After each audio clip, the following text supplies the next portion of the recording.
Okay, I'm very nervous of speaking in English, but I know that you are all on my side, so I have nothing to worry about.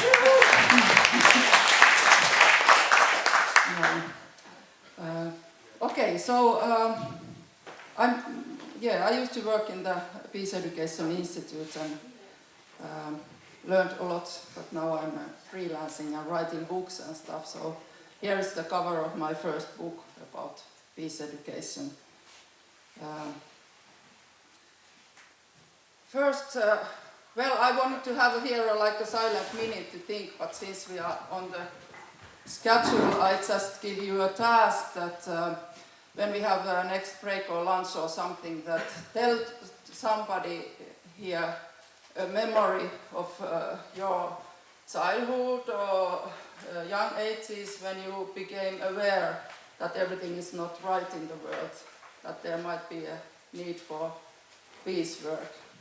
So you can think about your memory while I'm speaking, and I can tell you my memory.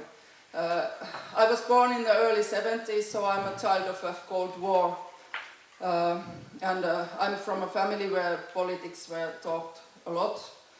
So I was really, really worried about the functioning of two certain phones, which is, you can see the one phone here. So you remember the phones, the one was in Kremlin and one was in the White House. And there was, they told me that there's a line open that if one party by accident sends a nuclear missile, they can still phone after and say that, oh, this is a mistake, I didn't want to start a nuclear war or anything. So I was really worried that if the phone line is really working. Okay, and with my ideas that I already got in childhood and young age, I thought that what will be my profession, and I decided that I will become a teacher so I can write my wise ideas for the kids. So I started to become a primary school teacher first, a class teacher, and then special needs teacher.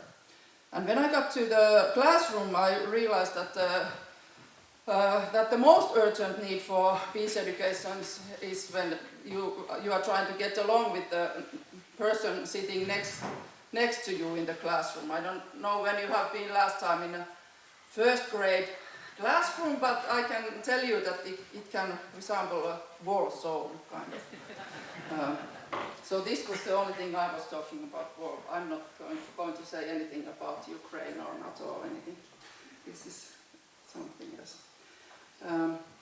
Okay, when you are teaching, you don't have time to think. You are just teaching and trying to survive and pass maybe some good ideas. But then I had the chance to take time off from teaching and went to work in the Peace Education Institute. But then I started to think that what is peace education? Actually, it was not in fashion. Nobody had been talking about it since 80s. And if somebody was talking about it, I don't know if they knew what they were actually talking about. So I decided to find out what could it be at the 21st century. So I found some explanations. Here are some terms that I found that what could be involved in peace education. Most appealing from this list for me is maybe the cooperation skills and the critical system analysis, and especially maybe like deconstruction of oppression.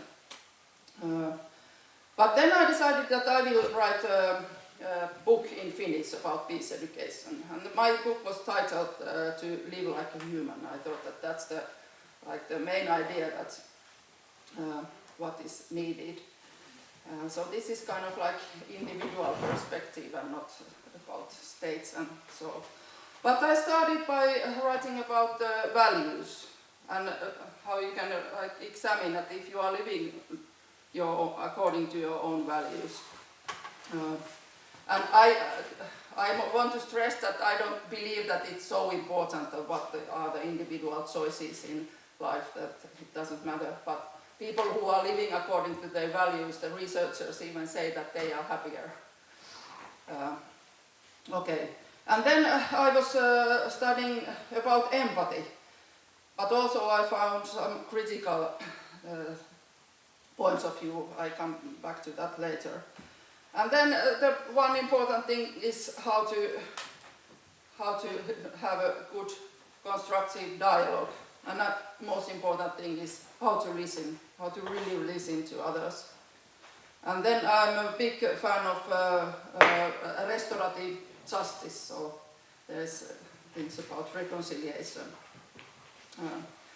And important thing is the prevention of discrimination, and especially understanding your own privileges, and that maybe some other people don't have the privileges, and if you have, that how can you use your privilege to make the world better for those who don't have it.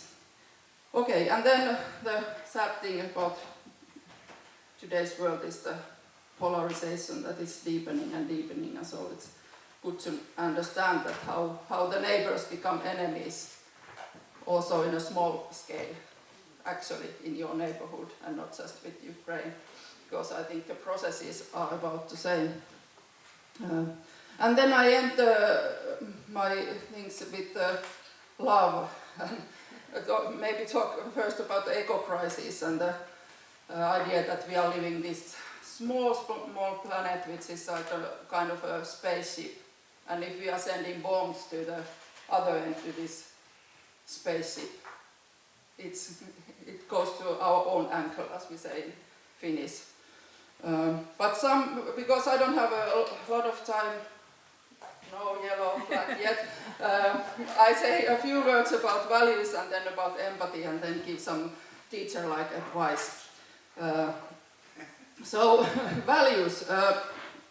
It's good to find out that what are the values that are important in your life, and find a lot of people that have the same values, because then you can have energy to stay active. And I don't mean that you have to be with people that have exactly the same values, nothing like that, but still it's good to find communities. Here is a list of some questions that, like in personal life, that how are you living your values? That how do you vote? How do you move in the planet? How did you choose your profession? How do you eat? Do you do voluntary work? What kind of consumer you are, or are you avoiding consuming totally? And what kind of activism you do? Okay, and then about something about empathy and compassion.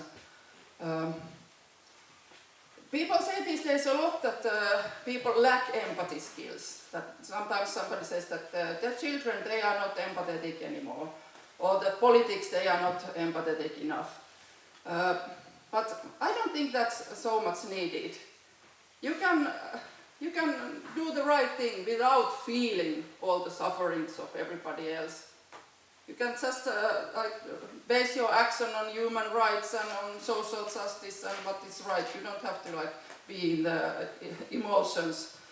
That can be even too burdening.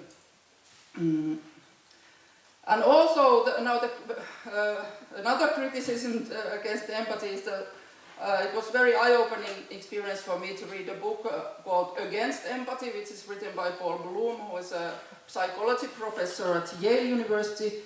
And Paul says there that empathy is also dangerous because it's so partial. You feel empathy towards people that look like you, live close to you, that you know already. If you are thinking of animals, the cute animals get your empathy, not the cockroaches.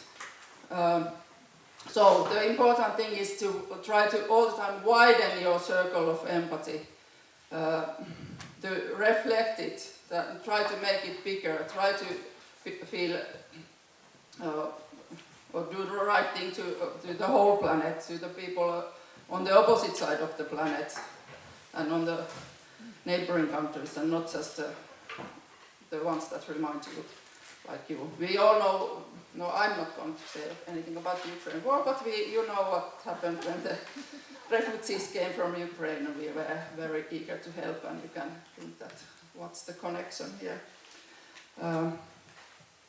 Okay, so reflect.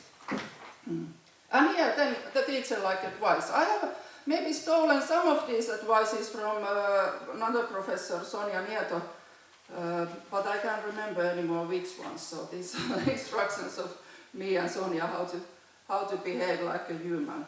So listen carefully. And have faith on all kind of people. And don't abandon people. If they disappoint you, give new chances. Because we don't have much else except each other. Pay positive attention to diversity. It makes life richer. And believe that people want good, even if they sometimes sound incomprehensible. And be brave.